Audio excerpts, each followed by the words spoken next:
हरिओम प्रिय दर्शकों, यदि आपकी वृश्चिक राशि या वृश्चिक लग्न है तो इस वीडियो को पूरा देखिएगा, क्योंकि इस वीडियो में हम बात करने वाले हैं राहु और केतु के राशि परिवर्तन की। ये पार्ट 2 है। आपने पार्ट 1 राहु और केतु का देखा होगा और आप लोगों के कमेंट आए बहुत सारे कि पार्ट 2 जल्द से जल्द प्राप्त हो आपको। तो ये वीडियो बहुत जल्द बनाने की कोशिश है और इसको विस्तार से देखिएगा, विस्तार से समझिएगा, पूरा देखिएगा, स्किप मत करिएगा, नहीं तो जानकारियाँ आपको पूरी तरह से प्राप्त नहीं होंगी, क्योंकि फिर कन्फ्यूजन रह जाएगा। तो वीडियो को पूरा देखिएगा। आइए शुरू करते हैं। तो राहु और केतु, राहु महाराज अभी तक मेष राशि में गोचर कर रहे थे। अब राहु महाराज 30 अक्टूबर 2023 को राशि परिवर्तन करके मीन राशि देवगुरु बृहस्पति की राशि में अब आने वाले हैं और केतु अभी तक तुला राशि शुक्र की राशि में गोचर कर रहे थे, अब बुध की राशि कन्या राशि में प्रवेश करने वाले हैं। तो ये आपको क्या रिजल्ट देंगे, और आपने थंबनेल में पढ़ ही लिया होगा कि आपके लाइफ में बहुत बड़ा बदलाव होने वाला है और समस्याएं खुद ब खुद आपसे दूर भागने वाली हैं। ये कैसे होगा हम जानेंगे।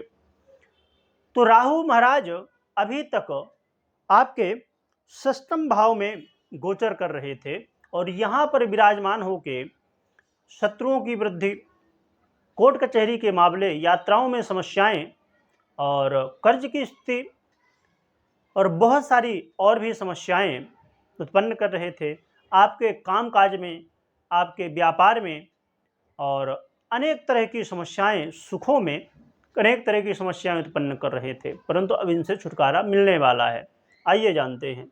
तो राहु महाराज अब आपके पंचम भाव में जाएंगे। तो पंचम भाव में भी राहु का आना श्रेष्ठ नहीं है। यहाँ पर भी विराजमान होके ये आपके जीवन में समस्याएं उत्पन्न करेंगे। जैसे कि आप कहीं शेयर मार्केट आदि कहीं इन्वेस्ट करेंगे तो ये कहीं ना कहीं आपको वहाँ पर नुकसान करवाने की कोशिश करेंगे। साथ में विद्यार्थियों के लिए भी, क्योंकि यहाँ से विद्यार्थियों का भी अध्ययन किया जाता है, विचार किया जाता है, तो विद्यार्थियों के लिए भी समस्याएं, लव पार्टनर के लिए भी समस्याएं।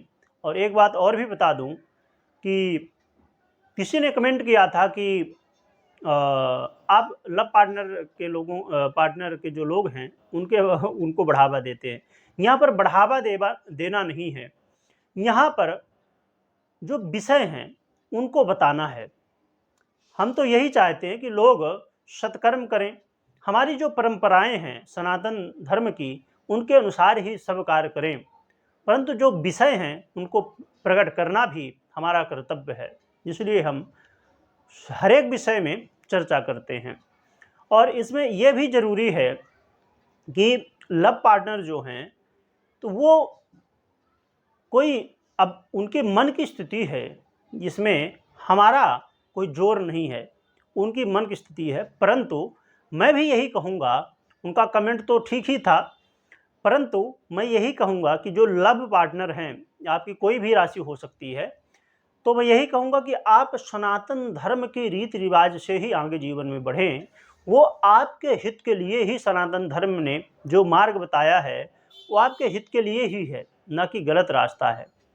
अब कुछ लोग संभव है कमेंट में उदाहरण दें कि इन्होंने ऐसा किया, उन्होंने ऐसा किया। आप उन्होंने क्या किया वो तो देखा, पर हमारे सनातन धर्म का जो रूल है, जो नियम है, उसे आपने नहीं देखा क्या। और जो हमारे ऋषि मुनि थे, जो हमारे अग्रज हैं, जो हमारे श्रेष्ठ हैं, उन्होंने हमारे हित के लिए ही तो सब कुछ बताया है। उनकी क्या समस्या थी? उनके जीवन में कोई समस्या ही नहीं है, उनको ये सब से मतलब ही नहीं है, परंतु उन्होंने हमारे लिए ही मार्ग बताया है। तो उसमें चलना हमारा धर्म और कर्म दोनों है। यदि हम उस रास्ते में चलेंगे तो हमारे लिए हितकर ही है। और अपनी अपनी सोच है, परंतु ये ज़्यादातर मामलों में आप देखिए कि जो लव पार्टनर होते हैं उनको समस्याएं ज़्यादा झेलनी पड़ती हैं। कब? जब वो समस्या में होते हैं। और जो अरेंज मैरिज के लोग होते हैं, जो उनको थोड़ी घर परिवार का जब सहयोग मिलता है तो समस्याओं से निकलने के लिए बहुत बड़ा सहारा हो जाता है। इसलिए सतमार्ग में चलना हमारा धर्म है। अब मैंने अपने विचार यहाँ पर प्रकट किए हैं, बाकी आपकी सोच है, आपकी समझ है, आप जानिए। जैसा आप करेंगे वैसा भरेंगे। सबका हित हो, हम तो यही चाहते हैं। तो लव पार्टनर के लिए भी समस्याएं यहाँ राहु उत्पन्न करेंगे और आपके आय में भी बाधाएं डालेंगे और कई तरह की समस्याएं, साथ में राहु महाराज आपके भाग्य भाव में भी समस्याएं उत्पन्न करेंगे, भाग्य को भी कमजोर करेंगे और आपके सोच को भी ऐसा करेंगे कि आप सोचते रह जाएं। जैसे हम जब सोते हैं उस समय सपने देखते हैं, वैसी स्थिति ये बनाएंगे। आप सोचेंगे तो बहुत ज़्यादा पर करेंगे बहुत कम, ऐसी स्थिति बनाएंगे। परंतु यहाँ पर देव गुरु बृहस्पति की राशि में है राहु, तो राहु और केतु का खुद का कोई घर नहीं है, खुद की इनकी कोई राशि नहीं है। इसीलिए ये जिसकी राशि में बैठते हैं वैसा ही ये परिणाम देते हैं। तो यहाँ पर देवगुरु बृहस्पति भी बहुत अच्छी स्थिति में तो नहीं है, हैं तो अपने मित्र की राशि में परंतु षष्ठम भाव में हैं। फिर भी देवगुरु बृहस्पति की दृष्टि, जैसे मैंने पहले भी बताया कि देवगुरु बृहस्पति की दृष्टि किसी भी स्थिति में क्यों ना हो, वो लाभदायक ही सिद्ध होगी अन्य ग्रहों से। तो ये यहाँ पर विराजमान हो के आपके कर्म भाव में दृष्टि डाल के आपके कर्मों को बेहतर करेंगे। साथ में देवगुरु बृहस्पति आपके खर्च को कम करेंगे और जो खर्च करवाएंगे भी वो ऐसी जगह में करवाएंगे कि उसका रिटर्न आपके लिए लाभदायक ही सिद्ध होगा। देवगुरु बृहस्पति आपके परिवार का सहयोग भी दिलवाएंगे और देवगुरु बृहस्पति की राशि में बैठे हैं राहु, तो काफ़ी हद तक गुरुवत फल देंगे। इसलिए ये बहुत स्थिति खराब नहीं कर पाएंगे। परंतु केतु आपके एकादश भाव लाभ भाव में विराजमान रहेंगे और ये राशि है बुध की। तो यहाँ पर केतु महाराज विराजमान होके आय भाव में और आपके आय में जहाँ राहु बाधाएं उत्पन्न करेंगे वहाँ पर केतु आय की वृद्धि करेंगे और राहु के प्रभाव को कम करेंगे। परंतु वीडियो लास्ट में देखिए, क्योंकि बहुत महत्वपूर्ण बात भी अभी हम समझने वाले हैं। तो केतु महाराज एक तो आपके आय में वृद्धि करेंगे, साथ में आपके घर परिवार की स्थिति को भी ये बेहतर करने वाले हैं और संभव है कि आपके जीवन में अभी तक आलस्य था, उसकी वजह से भी बहुत सारी समस्याएं थी। तो केतु महाराज आपके ऊर्जा में वृद्धि करेंगे, छोटे भाई बंधुओं का सहयोग भी प्राप्त होगा और आपको कर्मठ बनाएंगे, कर्म करने के लिए प्रवृत्त करेंगे। जब आप कर्म करेंगे तो सब कुछ प्राप्त कर सकते हैं। तो ये दिमाग में आप बैठा लीजिए कि कर्म ही एक ऐसा रास्ता है जो जीवन में सब कुछ बदल सकता है। और जहाँ पर राहु महाराज आपके लव लाइफ में विद्यार्थियों के लिए समस्याएं, विद्यार्थियों का मन भटकाना, विद्यार्थियों के मन में मित्रों के साथ सोशल मीडिया आदि आदि में मन को भटकाने का काम करेंगे। वहीं केतु महाराज आपके शिक्षा में वृद्धि करवाएंगे, आपका मन एकत्रित करने की कोशिश करेंगे और आपके बैंक बैलेंस में भी ये वृद्धि करवाएंगे।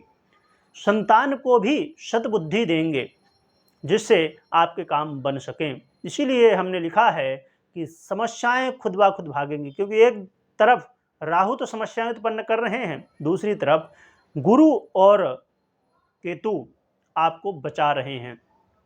अब संभव है कुछ लोग कह सकते हैं कि गुरु तो सिस्टम में है, पर मैंने बता दिया कि गुरु की दृष्टि बहुत महत्वपूर्ण है और बहुत हितकर ही होती है। वो किसी अवस्था में क्यों ना हो, भले वो कितने भी पीड़ित क्यों ना हो, फिर भी देवगुरु बृहस्पति की दृष्टि अन्य ग्रहों से श्रेष्ठ ही लाभदायक ही सिद्ध होती है।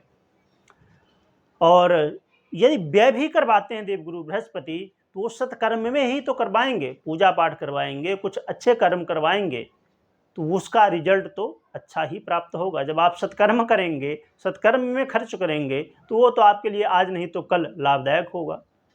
ये बहुत महत्वपूर्ण है समझने की, देवगुरु बृहस्पति को समझना बहुत जरूरी है। और केतु तो आपको लाभ दे ही रहे हैं, और एकादश भाव में बैठ के ये आपके जो बिगड़े काम थे उन्हें भी अब बनाएंगे। अब आइए हम जान लेते हैं कि गुरु के राशि में राहु और केतु, बुध के राशि में केतु, तो बुध को भी मजबूत करना होगा और गुरु को भी। तो एक तो नित्य प्रति मंदिर जाइए, भगवान के दर्शन करिए, विष्णु भगवान राम जी और कृष्ण जी, भगवान विष्णु के जितने भी अवतार हैं उनका मंदिर मिले तो बहुत श्रेष्ठ, नहीं तो जो ही मंदिर मिले जाइए, बैठिए, भगवान का आशीर्वाद लीजिए। साथ में भगवान विष्णु का तुलसी अर्चन करिए, विष्णु सहस्त्रनाम का पाठ करिए, भगवान विष्णु के मंत्रों का जप करिए, ओम नमो भगवते वासुदेवाय, या जो भी मंत्र बने उनका। राहु और केतु के मंत्रों का भी जप करिए, और साथ में आपको हल्दी का तिलक लगाना आपके लिए श्रेष्ठ रहेगा। यदि हल्दी के साथ में केसर भी मिल जाए तो और भी बढ़िया है। और साथ में आप एक उपाय और कर सकते हैं जो कि बहुत सरल उपाय है, बड़ों का आशीर्वाद लेना, गुरुजनों का आशीर्वाद लेना और लोगों की सहायता करना, लोगों की हेल्प करना। और जो आटा होता है जिसकी रोटी बनती है, उस आटे में थोड़ा शक्कर मिला लीजिए, और काली चींटियाँ यदि मिले तो बहुत ही श्रेष्ठ, नहीं तो जो भी चींटी मिले उन्हें थोड़ा थोड़ा डालिए, जिससे ये बहुत बड़ा पुण्य कर्म होगा।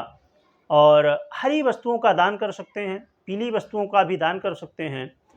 और भगवान गणपति की आराधना करिए, भगवान गणपति को दुर्वा चढ़ाइए और ओम गं गणपते नमः, ये जो भी मंत्र भगवान गणपति का बने उसका जप करिए। साथ में बालक जो बच्चे होते हैं उनको कुछ न कुछ खाने के लिए दीजिए, मीठा मिले तो बहुत बढ़िया, नहीं तो जो भी उनको पसंद आए, वो खुश रहें, तो बच्चों को खुश करने की कोशिश करिए। और किन्नर जो होते हैं वो मिले आपको तो उनको दान करिए, और ख़ासकर यदि बुधवार हो उस दिन किन्नर मिले तो और भी बढ़िया, उनका आशीर्वाद लीजिए। अब बहुत लोग संभव है किन्नरों को गलत दृष्टि से देखते हों, वैसे तो आजकल जागरूकता फैल रही है और लोग समझ रहे हैं, परंतु फिर भी ऐसे अभी भी कुछ ऐसे समाज में लोग हैं जो किन्नरों को गलत दृष्टि से देखते हैं। वो हमारे समाज के एक अंग हैं और उनका आशीर्वाद हमारे लिए बहुत लाभदायक है। बुध जैसा ग्रह उनके आशीर्वाद से खुश होता है, सुधरता है। तो जिसका बुध मजबूत हो उसकी बुद्धि बहुत तीव्र होती है, और जो बुद्धिमान हो वही तो सब कुछ कर सकता है। इसलिए कभी भी किसी को छोटा मत समझिए, किसी का अपमान मत करिए, हर एक व्यक्ति का सम्मान करिए, जिससे आपके जीवन में नवग्रह भी अनुकूल होंगे। तो प्रिय दर्शकों, एक और भी महत्वपूर्ण बात है कि घर में साफ सफाई रखिए, और घर में जो भी बिगड़ी हुई चीज़ें हों, खराब चीज़ें हों, यदि बन सकती हैं तो उनको बनवा लीजिए, या तो खराब हैं, ऐसी स्थिति में है कि उनको हटाना है तो हटा दीजिए। टूटी फूटी चीज़ें घर में मत रखिए, खासकर पंखे या मोबाइल या टीवी, ऐसी चीज़ें जो राहु से संबंधित ये सब चीज़ें हैं उनसे थोड़ा बच के रहिए और उनको ठीक स्थिति में रखिए। साथ में घर में जाले वगैरह ना लगने पाएँ, इस बात का भी ध्यान रखिए। तो प्रिय दर्शकों, ये कुछ उपाय थे, और साथ में हनुमान जी की भी आराधना करते रहिए, हनुमान चालीसा का पाठ करते रहिए। तो प्रिय दर्शकों, ये कुछ उपाय थे जिन्हें आप कर सकते हैं, जिससे और भी बेहतर रिजल्ट आपको मिल सकेंगे। और आने वाले समय में और भी बहुत महत्वपूर्ण वीडियो आने वाली हैं, तो चैनल को और पेज में देख रहे हैं या कहीं भी सोशल मीडिया में, तो कनेक्ट हो जाइए, फॉलो कर लीजिए, सब्सक्राइब कर लीजिए। और यदि आप मुझसे बात करना चाहते हैं तो दिए हुए नंबर पे अपॉइंटमेंट आप ले सकते हैं और बात कर सकते हैं। और जब भी आप करेंगे तो व्हाट्सअप करें तो ज़्यादा बेहतर है, क्योंकि कॉल करेंगे तो टीम यही जवाब देगी कि आप व्हाट्सअप करिए, और फिर आपको अपॉइंटमेंट मिलेगा, तब बात हो जाती है।